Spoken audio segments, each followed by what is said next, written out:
We have to grow together intellectually and emotionally and socially and physically and spiritually. We have to grow together sexually. I think this is why God said to Israel, take a year for your honeymoon. Take a year and learn how to pleasure each other. It's not automatic. Second misconception is that the wife is not supposed to enjoy sex. Now, I don't find this as often as I used to find it, but I still find some wives who have slipped into this kind of thinking. And they're saying, at least to themselves, well, I guess this is just something I'm not supposed to enjoy. I just put up with it for his benefit.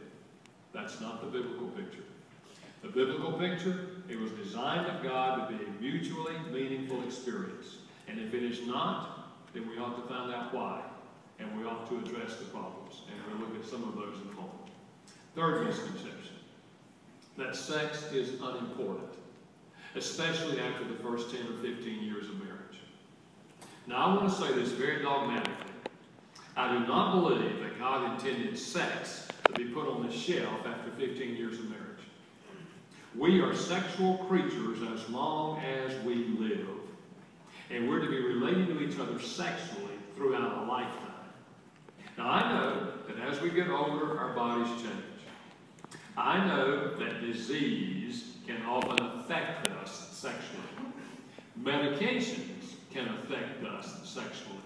But whatever our limitations, we're still to be reaching out to each other, seeking to bring pleasure in this part of our marriage. Sex is not everything, to be sure, but it is an important part of marriage. Second thing I want to address is the whole matter of gaining a wholesome attitude about this part of our marriage. For whatever reason, there are many people who find themselves married, but with very negative feelings and very negative attitudes about this part of their marriage. Now, there are reasons for that. Sometimes it is rooted in childhood, where one of them, or even both of them, were sexually abused as children. They never dealt with that. They brought all that distortion into their marriage. Sometimes it is rooted in the way the couple handled sex before they got married. I remember the wife who said to me, Gary, the only way I'd ever put it is to say that before we got married, the man to whom I am now married, whom I was dating at the time, raped me. And after that, I felt like I had to marry him. But this part of our marriage has always been awful. Well, you would have to be a psychiatrist to figure out where she's coming from and why she's struggling. Sometimes it is rooted in the way the spouse has handled sex after marriage, that their words or their behavior has just turned the other person off totally to the whole thing. Whatever the source of the problem, I believe the answer is much the same. The first step may surprise you, but I think it's where we start. And that is, we do a Bible study on sex. Now, why would I suggest that? Because Jesus said in John chapter 8 and verse 31, that if you will continue in my word, you will discover the truth, and the truth will set you free. The first step is to find out the truth about sex. And if you'll do an extensive Bible study on sex, you'll find the Bible is very pro-sex and very pro-sexual intercourse in the context of marriage. Then you admit your feelings, but you don't serve your feelings. Does that sound familiar? You admit them to yourself, you admit them to God, you admit them to your spouse, but you don't serve your feelings. To God you are saying, Lord, you know how I feel about this part of my marriage. I don't know why I feel this way. Or maybe you do know why. You tell God why you think you feel this way. But I read in your word that this is supposed to be something beautiful. And I don't want to be a slave to my past. I want to be free to experience what you designed this to be. Now guide me as I talk with my spouse and try to grow in this part of my marriage. And with that same spirit of openness, you share with your spouse your struggle, your thoughts, your feelings, your struggle with this whole area.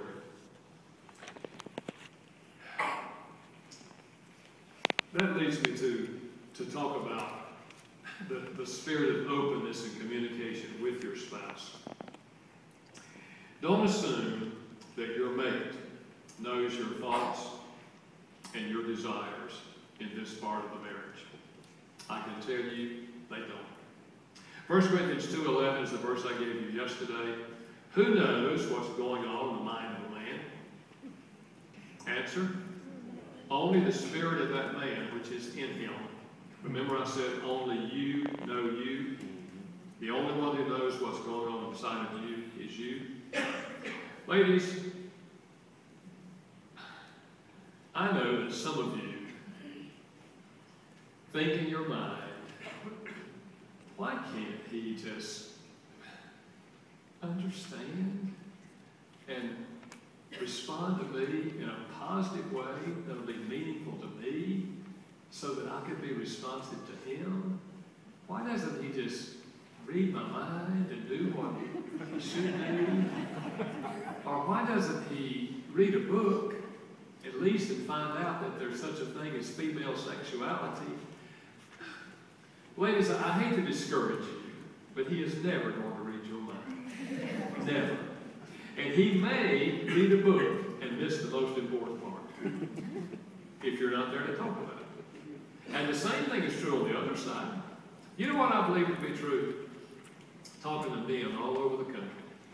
I believe there are literally thousands of husbands who go to bed almost every night frustrated sexually. Because in their minds, they're married to a beautiful woman whom they cannot touch. And most of them are blaming their wives. But they're not talking to their wives about it. And I say no. Don't blame your wife. If you're not talking to her and you're not sharing your struggle with her, then don't blame her. Now, I know what the men say.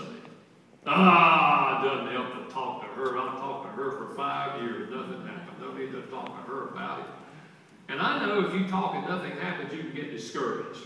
But gentlemen, she'll never read your mind. And she may read a book and miss the most important part also. We've got to learn to talk about this part of our marriage. So let me make a couple of suggestions to you. Number one, utilize the assignments in the book, The Marriage You've Always Wanted. Incidentally, that's an old cover. The new cover doesn't look like that.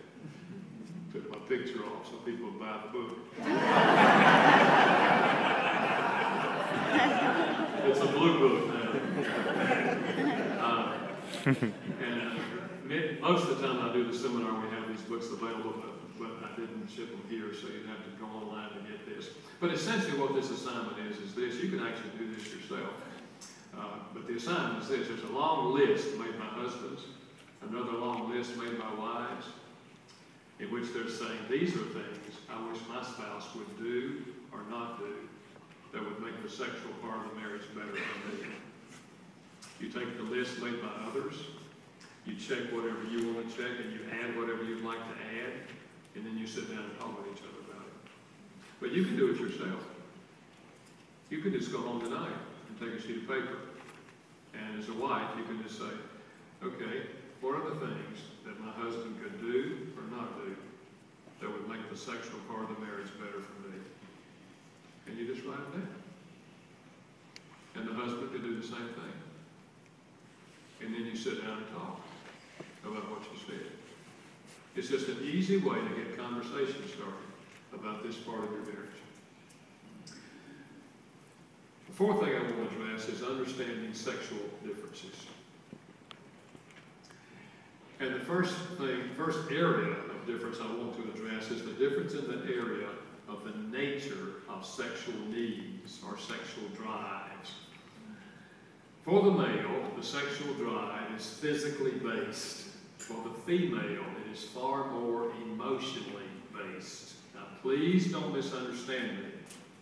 I am not suggesting that there is no emotional dimension to the husband's sexual need. There is. Nor am I suggesting that there is no physical dimension to the wife's sexual need. There is. What I am suggesting is there's a fundamental difference between us at this point. The male's sexual drive, sexual desire, is rooted in his anatomy. Do you remember the male anatomy? I don't have the charts. Do you remember? The gonads are continually reproducing sperm cells, which are stored along with seminal fluid in the seminal vesicles. And when the seminal vesicles are full, there's a physical push for release. In fact, there will be a release. It will either come through nocturnal emission, over which the male has no control, or through masturbation, or through intercourse. There's nothing comparable to that in the female. She has her period, to be sure. That affects her desire, to be sure. But there's nothing physically that builds up inside of her and pushes her to have intercourse. Her desire for intercourse is far more rooted in her emotions. If she feels loved by this husband, treated kindly by this husband, then she wants to be sexually intimate with him. But if she doesn't feel loved by him, she may have little desire to have sex with him, unless that's the one place that she hears kind words and tender touch. Now, this explains a lot of things for us. Explains, for example, how husbands will often desire to have intercourse more often than the wife. Not always true, but often true. How many wives have said to me through the years, Dr. Chapman, what is wrong with my husband? I mean, every time I turn around, it's sex. I mean, what's wrong with him? And my answer is, probably nothing.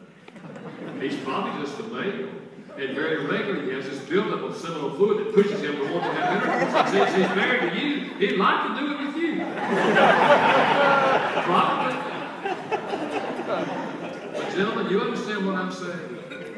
We can't expect our wives to be as excited as we are about this part of the marriage if we're not meeting her emotional needs. That's where this whole love language thing ties in. I had a man say to me not long ago, he said, Dr. Chapman, he said, man, I found out my wife's love language is acts of service.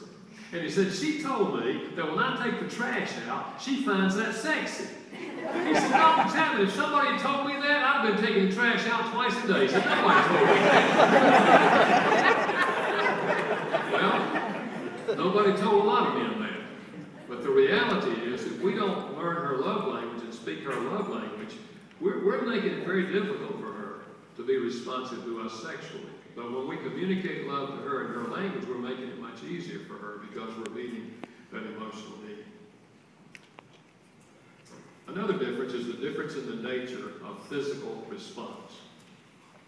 The male is stimulated by sight, and the female by touch.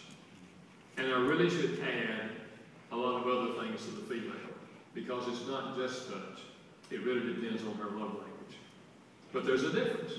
In spite of all the efforts today to make us unisex, we are not unisex. We are male and we're female.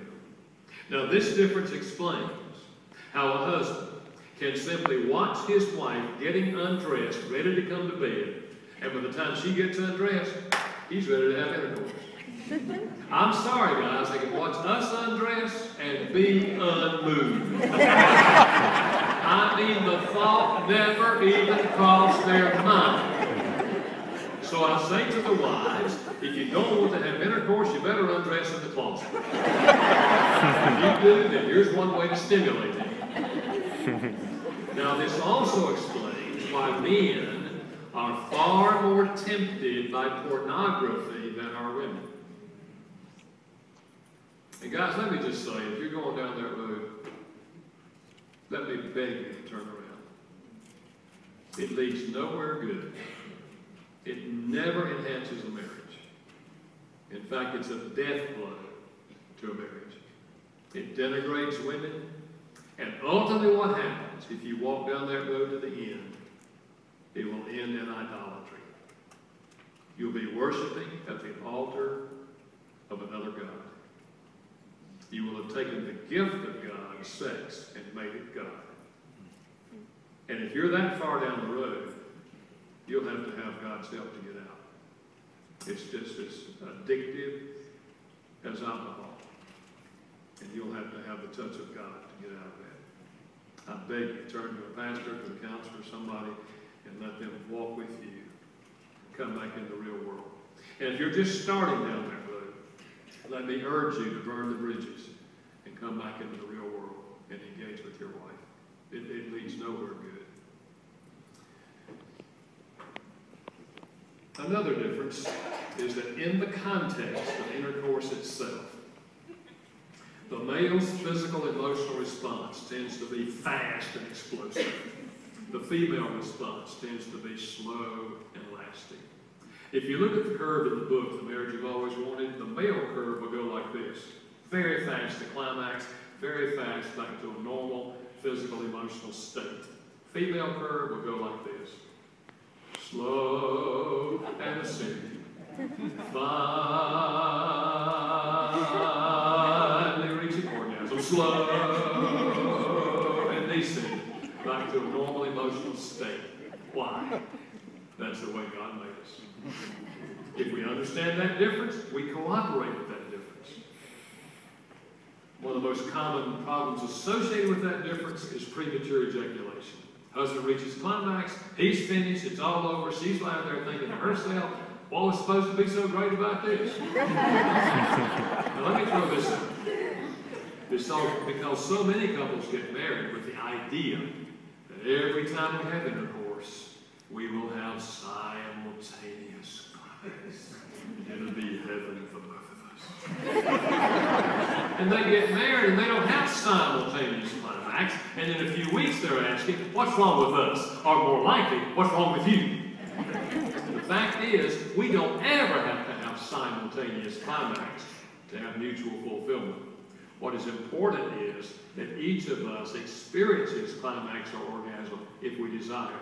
It doesn't matter who's first or who's second or how much time between. The important thing is we give each other that pleasure if we desire. Now notice I'm saying if we desire. Because many wives have said through the years, look, I am perfectly happy not to have orgasm every time we have intercourse. Sometimes I'm happy just to be held, just to hear kind words. He has climax, he feels loved, I feel loved. I don't necessarily want to have orgasm every time we have intercourse. Now some husbands hear that and say, oh no, I don't want that. Oh, if she's not going to enjoy it, then I don't want to enjoy it. Well, isn't that kind of you guys? But why force pleasure?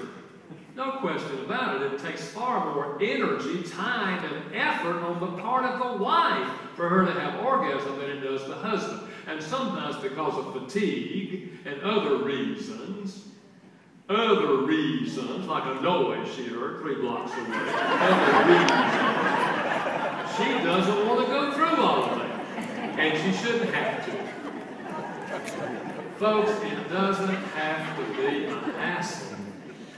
If we talk with each other and let each other know what is pleasurable and what is not pleasurable, and if we learn how to love each other and meet the emotional need for love, then together we can give each other pleasure in the sexual area, and it doesn't have to be a hassle. Most of the hassles of the sexual part, to be very honest with you, are tied to other things in the relationship where we're not doing well everywhere else, and we think that this is going to solve it. And a lot of men have the idea that no matter what's going on out here in the marriage, and no matter what I've said, and what I've done, and all of that, we'll just have sex and everything will be all right. Sex doesn't make anything right. You've got to get the other things right if you want to have mutual sexual fulfillment. Well, let me suggest that in number 5 that wisdom always seeks help. Wisdom always seeks help. I can demonstrate that simply by your presence here today.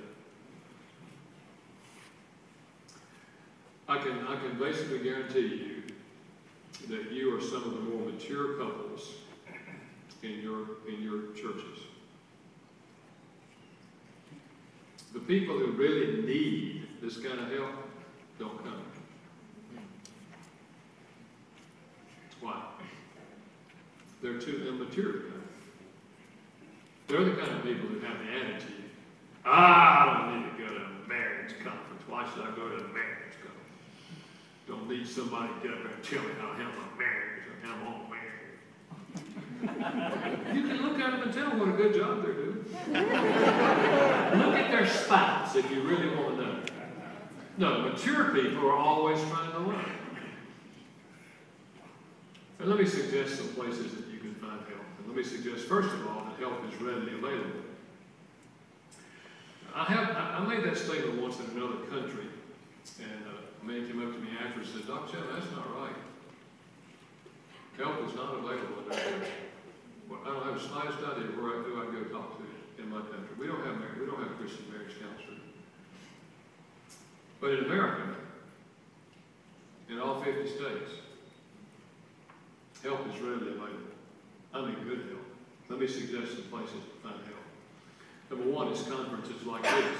From time to time, there are marriage conferences led by numerous people, Christian people. And almost every marriage conference you'll go to, they will deal with sex.